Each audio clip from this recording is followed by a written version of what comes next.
everybody, it's Amanda. I am sitting in my car today. I had notes on what I wanted to talk about in this video, but I don't think it pertains to anything that's important other than a life update. I wanted to talk about this life update because it's been a while since I have been able to do such things. Now, some things that I wanted to talk about are going to be job related. We're going to talk about mobile home park, housing stuff, and we're going to, of course, talk about some health updates. So, things that I wanted to clear the air on. Not that I need to explain myself to anybody, but it's easier if I say it in this video than if I bring it up later and it not make sense.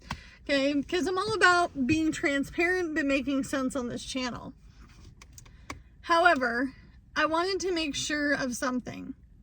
So in 2025, jobs are kind of weird.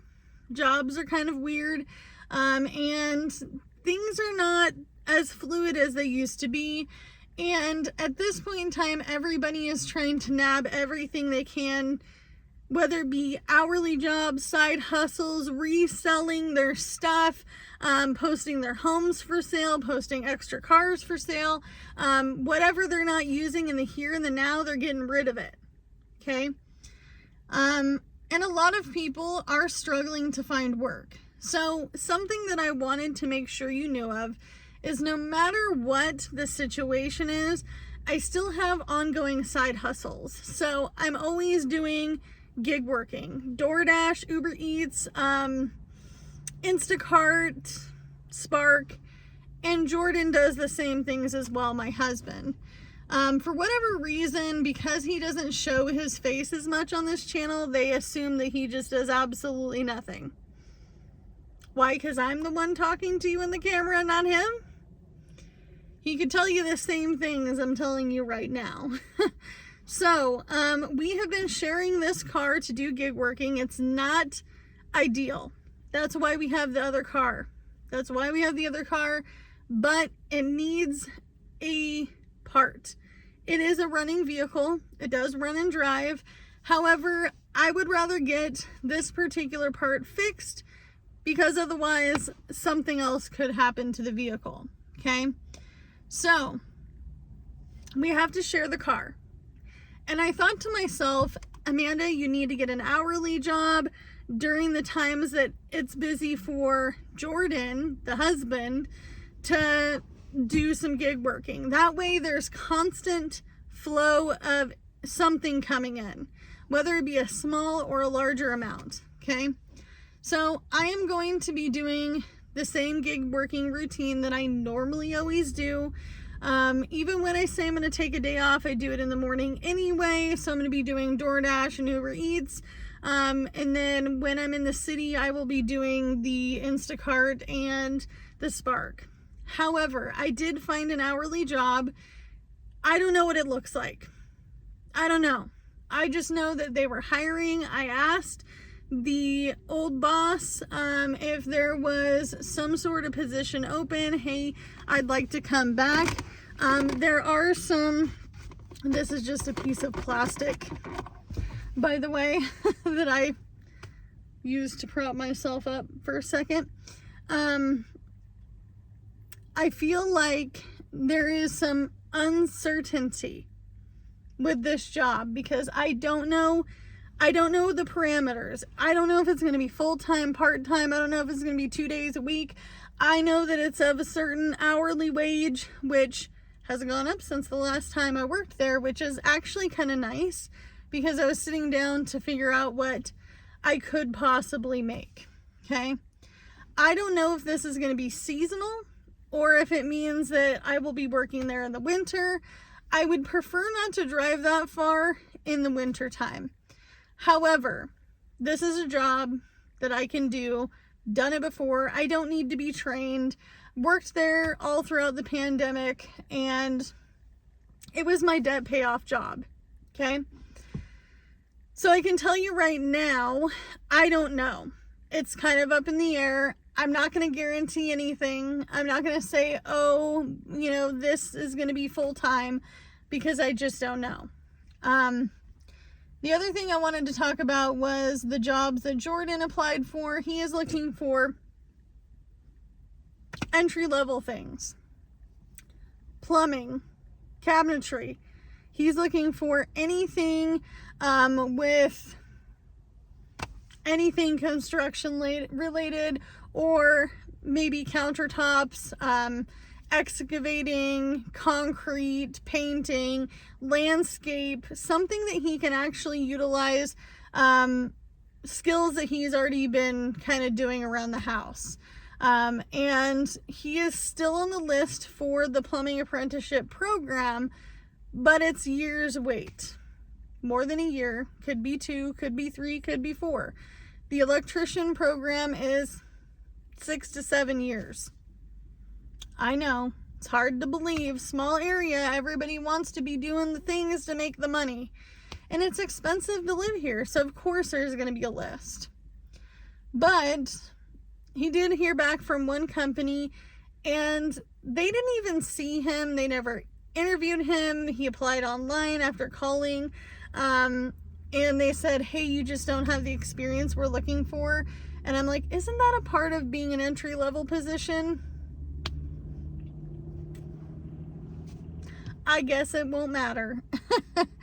Obviously there was some other things that he applied for as well, like an insulation company that was looking for an entry-level person.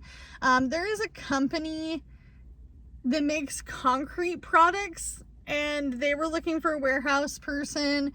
And whether or not he hears back from these jobs, he is legitimately trying. And he's still doing the gig working. And that's all that matters. Even if we have to share the car, that means that I get to do my morning routine, I get to do my afternoon routine, and then he can utilize the car.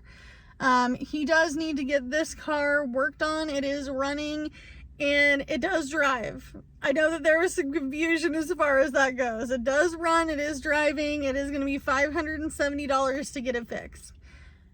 I want to make sure that we are doing okay enough for me to say, here's $570 someone to fix the car. And yes, we quoted around. This is the cheapest quote we got out of everybody in the area. And we've gone to this person before. So the other thing was health update. Because now you know we're still gig working. How do you think we're still using phones and uploading videos on YouTube through the internet in the house, and, you know, cooking food, and the lights are on? How do you think I'm still driving the car? You guys see my budgeting videos. The money didn't come out of thin air. I had to go work for it. I know it's hard to believe. I know. And this is a very small channel, and honestly, you guys, I don't get enough over here to pay for a living. Okay? This is more like a hobby. I know. So anyway, I wanted to talk about health stuff. I am currently making a video, so I do not have my hearing aids in currently. That has been kind of an interesting situation, bestie, let me tell you. I noticed that everybody's voices were a little different. A little bit different, okay? A little different. And then my youngest son's dad, whom I was with for 10 years prior to Jordan, called, and he sounded absolutely different. And I was like, this is different. So voices are different a little bit. Somebody's voice that I hang out with every day isn't going to change as much as it is going to be from somebody that I don't talk to every day. People think that it's only the voices that are different. The other thing that is totally different is I'm hearing all the background noise that I was not able to hear before. All of the background noise that you've been hearing, I did not hear. So I'm kind of feeling a little sensory overload. So when I wear my hearing aids, for the last week, I have been taking breaks. Like when I watch TV, I want to not hear all of the little background things that everybody is doing in the background, so I can pay attention to watching that particular movie or TV show. That's just been my break. The other thing I've noticed is my equilibrium is definitely a little bit off. So the longer I wear my hearing aids, the longer it takes for me to kind of get my footing. Okay. There's a lot of inner ear stuff that I have to see this specialist on. So, it's all new to me, but things that I need to fix to better my life. The overall hearing aids are not bad. They're not bad. They're not the greatest quality. Let me tell you, they're not the greatest quality. They were insurance grade hearing aids, which is what the gal told me. And I was like, what does that mean? That they're cheap? I mean, they're like $4,000. So I didn't have to pay $4,000 for them, but they're not top of the line. Okay. So there's still some miciness to it. I do have to go back in. I do have to see that specialist again in the next week to make sure that all the things get, all the tweaks get untweaked. Okay. The other thing that I haven't done lately is I haven't gone to the endocrinologist. I did have a situation, kind of a scary situation, where I started to feel very icky and very hyperthyroid, and my heart rate was high, and at night it was really kind of bothering me. Woke up at 3 a.m., ended up calling the urgent line, which I've never done before, which was kind of scary. I live in a small area, so there is no endocrinologist in the hospitals in this area. You'll have to drive 3 to 4 hours to get one in a hospital in an emergency situation. But I was like freaking out because I was like, I don't want to be medevaced. Even though it is covered by my insurance, I don't want to be medevaced. I don't want to do it. I don't want to deal with it. So that is my health update. I do need to go get blood work done. I am doing that as of tomorrow. By the time you see this video, it'll probably already be done. The other thing that I wanted to make sure that I talked about was Jordan. Jordan, he is still very gluten-free. I know it's hard to believe. He has celiac disease. Somebody was like, well, in times of need, he should just eat the flour. Just go buy a 40-pound bag of flour. Make him eat Dollar Tree flour tortillas. Make him eat the bread. He can't eat it. He literally will spend his life in the bathroom. Okay. So he went to the doctor. She wants him to see the specialist more often, at least once a year, twice a year. They don't know exactly what the damage with the inflation how did she say it? There is some inflammation in the large intestines and all the other things that they did see from the endoscopy and colonoscopy. Unfortunately, that means that he has to see someone on a regular basis, and he's worried about it as well because it can be expensive. And if down the line we don't have health insurance, we both have something health going on, and that can get very expensive. As of right now, we do have health insurance, so we're not worrying about it in this moment in time. But he is also going through some medication changes. So I am trying to be a very supportive wife, and I am trying to pick up the slack because he picks up the slack when I'm down and out. So, especially in emergency situations, or like a week ago when I was feeling like junk and I had a week-long tummy sickness. I also wanted to mention this. I know that most of you guys are women, so, and if you're a dude, I'm sorry you have to hear this, but it is something that I have to bring up because let's be real.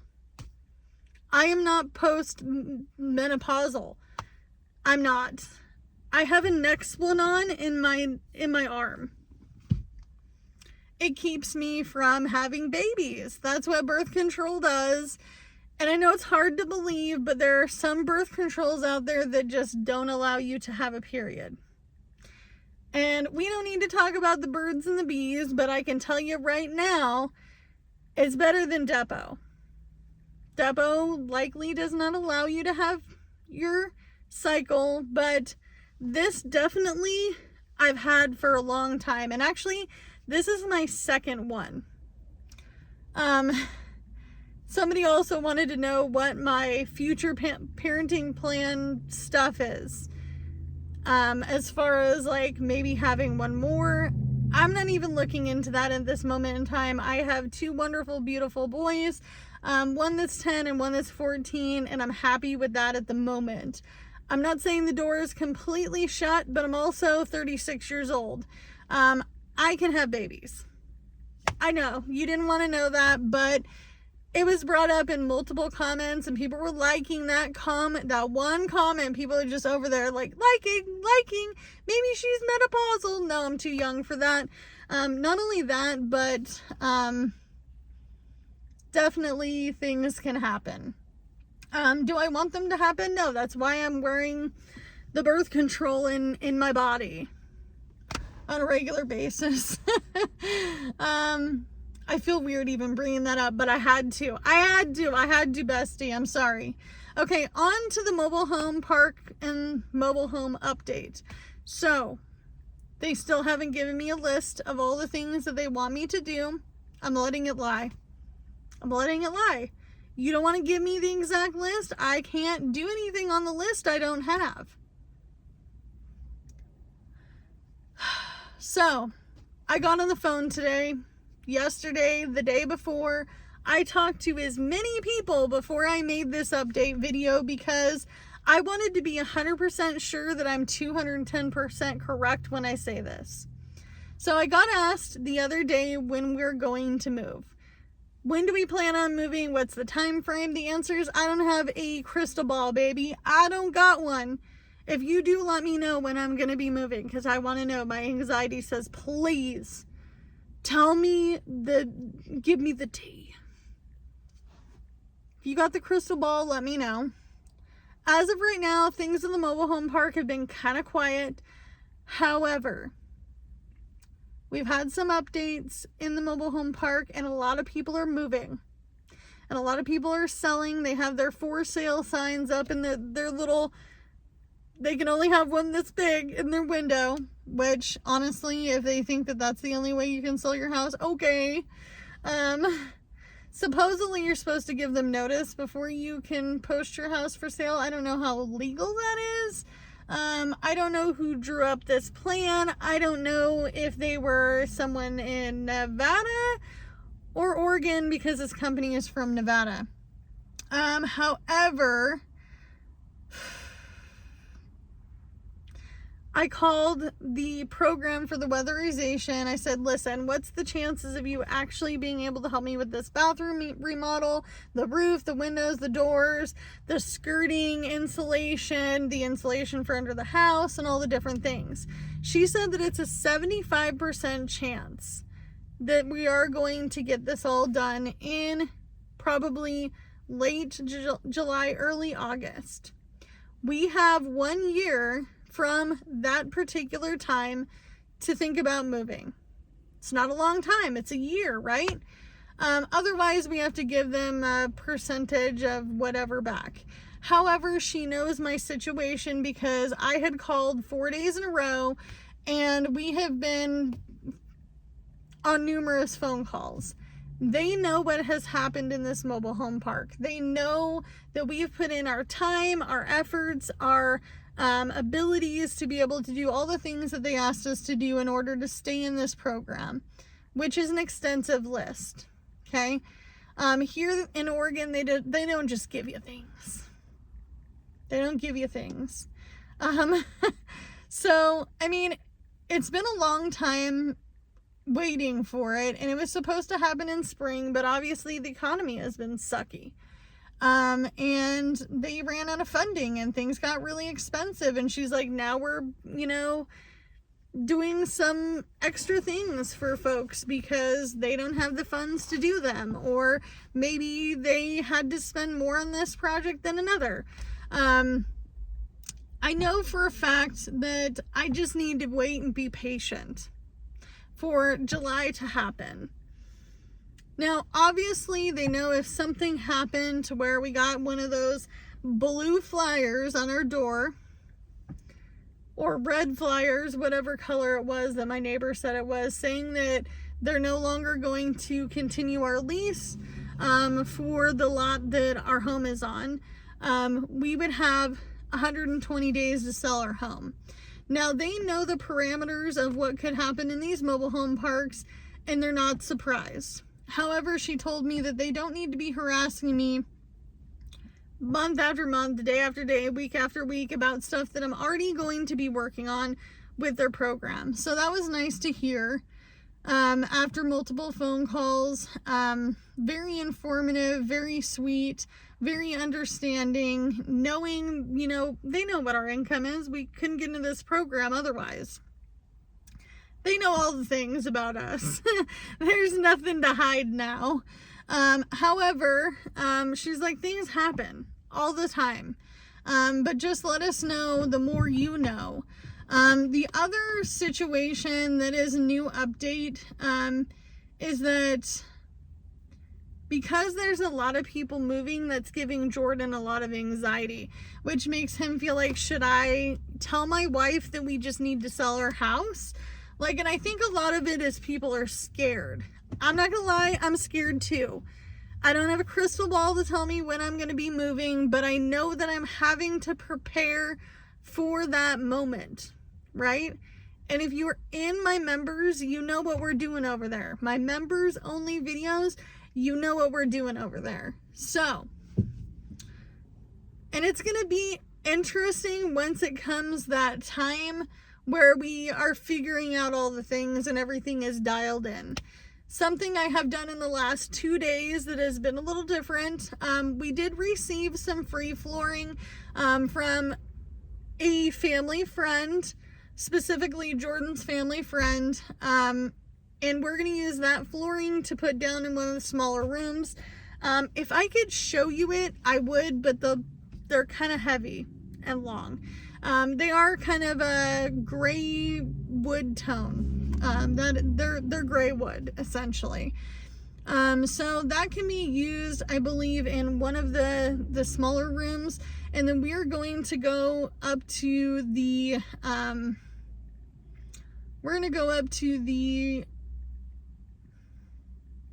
I don't know if I want to go up to the one in the city or if I want to go to a couple of them in the smaller neighboring towns first. But we're going to go to like a resale store that does home improvement products. Okay. So we know one flooring room is already done. We already have it. It's not done, but we have it. Sorry, I have allergies so bad right now. My throat is tickly. So the other thing that I wanted to talk about as well is we are looking into getting some new kitchen cabinetry. It's time. It's seen its days. It's got to go. I priced out a few that were around like $100. And they're not ugly. The countertops aren't bad. The sink, however, is going to be fun. I think we need a deeper, better sink. So I'm looking into that on Amazon. I'm finding those around $100 as well, $150 with the fancy, you know, sink head and all the other things. However, if we are going to do the flooring soon, we're going to start with the flooring in the smaller rooms and in our bedroom and then work our way. We kind of want to make sure that the bathroom project gets done before we do the hallway and the living room and the kitchen. Now, mind you, my house is not very big. It's a 1966 single wide. But you know, I mean, honestly, we're going to work on these projects and have them done before winter. That is what Jordan said. He's like, no matter where we're going, no matter, you know, what the situation is, I want to make sure we get a lot of these projects done before winter time, because that's the whole idea, is to be winter ready by next winter. And obviously we have a year of planning and all the things. Now, they're not going to hold us hostage. If we have to sell this home, we'll sell it. We'll do what we have to do. We are not going to back down from leaving here in this very instant moment in time, unless obviously it was urgent and we had to. We want to continue on with the debt payoff, and we want to make sure that we have enough money saved to be able to survive this big move, because it's going to be a big one, you guys. So I mean, it is what it is. The other thing that I wanted to talk about as well is kind of this summer. This summer is kind of in limbo. We don't know what summer plans are going to look like. I know one of us has to be here for the 10-year-old kiddo during the daytime, during the evening time. Somebody's got to always be here. It is the law. I don't know what the summer plan is. I have one kiddo that kind of has a summer plan and the other one that doesn't, and we're just kind of playing by ear. The co-parenting thing can kind of suck when that comes about, because that is when you're dealing with the most craziness is summer. So I want to be fair, and I want to make sure that everybody gets all the time that they're wanting and needing. And I want to be fair in the fact that I don't want to take on more than we know we can at this point, especially with summer. There will be no summer vacation. We're not sure about camping. Right now, we're in ultimate survival mode, which kind of sucks. And right now, we're nabbing onto everything possible to make some income, to keep us afloat, to get some of these projects done, to be able to save a little bit of money. However, we don't know the mappings of it all. I will try to give some mobile home park, mobile home, like updates. And we did plan on doing a house tour at the very end of us leaving here. I can tell you right now, I think that 2 to 5 year plan was perfect. If that can continue on the way it is, I will be happy with that. However, still saving, still planning, still doing all the things. It could be a year. It could be sooner. I don't know. Like I said, I don't have a crystal ball. Ursula didn't come and steal my voice and hold me hostage in life. I wish she would come and tell me what's in her crystal ball, though. Let me tell you, that'd be nice. But you know, we can only do what we can with what we got, because it's all we have to work with. And I will see you guys in the next one. Bye, guys.